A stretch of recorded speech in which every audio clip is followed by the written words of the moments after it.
Hi guys, welcome to my videos. So guys, today in this video we're going to discuss how to evict a tenant through the sheriff. Before I proceed further, if you've not already subscribed to my channel, please don't subscribe right now.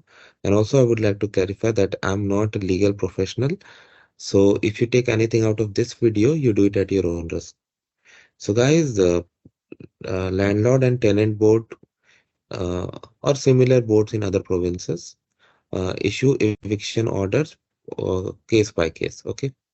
So when an eviction order is received, that comes with a date that by this date the tenant has to move, and after that, if the tenant hasn't moved yet, uh, the landlord or you can say the owner can file this with the sheriff, who is also called um, court order enforcement officer, to get the order enforced.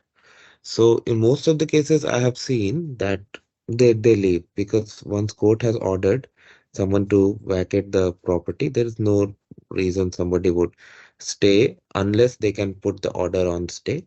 But there are certain cases where it is required. So how to file with the sheriff? Okay, this is what we are going to discuss. So watch it till the end. I have tried to make it very simple. So when you get the order, okay, you will get the original of the court order, right? So that original court order you need to file with the sheriff. Like it won't be filed with the sheriff automatically, and they will not accept like copies and other documents. You need original order. Okay. Now you have to wait till that date passes. You cannot file an eviction order in advance. Okay. So, for example, if they tell you that the tenant must move out, let's say um, on or before December 15, that means you can file only on December 16 in onwards in case the tenant hasn't moved. You cannot do it in advance, or you cannot do even on the day. Like you cannot go on December 15 and file. Okay. And then you have to go to the so suppose and as I said earlier, most of the cases they leave. In case they haven't left, you can go to the sheriff office, okay, with the order. Okay. So what are the documents you need? uh, you need to provide the original eviction order, also paperwork. Okay. Paperwork, like they will give you that you have to fill out. Basically, this is to provide information. You need to provide based on your best knowledge that what they can find inside. It could be children, pets, illicit substances, dangerous weapons, and all other information, like if there's anything hazardous that they should be aware of, anything. Yeah, right? Because if somebody is going to a property to enforce something, they need to know what they are gonna deal with in advance. That's gonna better prepare. And there's a fee. There's a fee for using the service.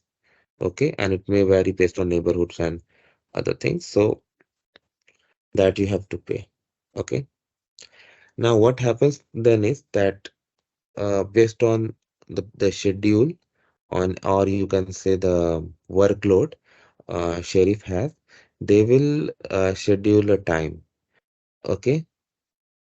uh, they will schedule a time when you have to call them back, you have to call sheriff back and decide decide like when the actual eviction will take place. Okay. Now it could be a few days or it could be weeks also. Okay. And make sure you don't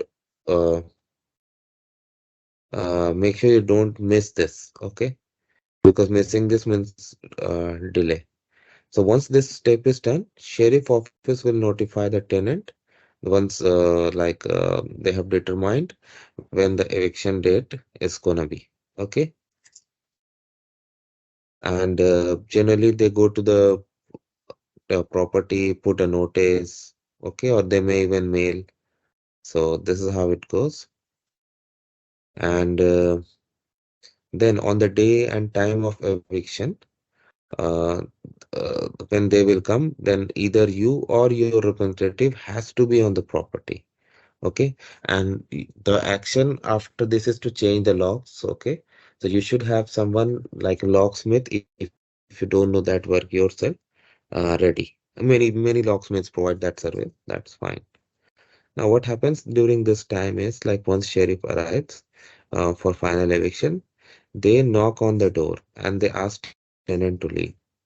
Now, at this time, like this happens rarely in some cases because most of the cases by this time they leave. But even you have someone who doesn't even want to leave even after this, then what happens like at this moment, sheriff is authorized to use force. Okay, uh, because he's there for enforcement. So he can forcibly take them out of the property. Okay, and if the situation further escalates, uh, the sheriff can also seek police assistance. That is possible. Like if the sheriff determines that it is, but yes, that's gonna be like rarest cases. Now, sheriff will also be present over there while you or your locksmith change the locks. Okay, and once this is done, you have the new keys. You don't have to give it to sheriff or to anyone else. Then you will sign the paperwork, and that's the end of the eviction. Now, sheriff will also inform you like how much time the tenant has to collect his belongings, okay, back from you. Generally, it is 3 days, I have seen. And if they don't do so, like then it's up to you. You wanna dump them as you wish, okay? And in the overall process, remember one thing that fee that you have paid to sheriff after going to his office is non-refundable. So at any stage during the process, for example, sheriff notifies the tenant left. So that means enforcement is not needed. Or you went to the office of sheriff to file, you came back and you see the tenant has left. Still, the fee that you have paid is not gonna be refunded. So that fee is uh, not refundable. So this is what I have collected, guys, and this is what I am informing you. I hope you're gonna like this video. Make sure you subscribe to the channel and let me know what you think about it. Thank you.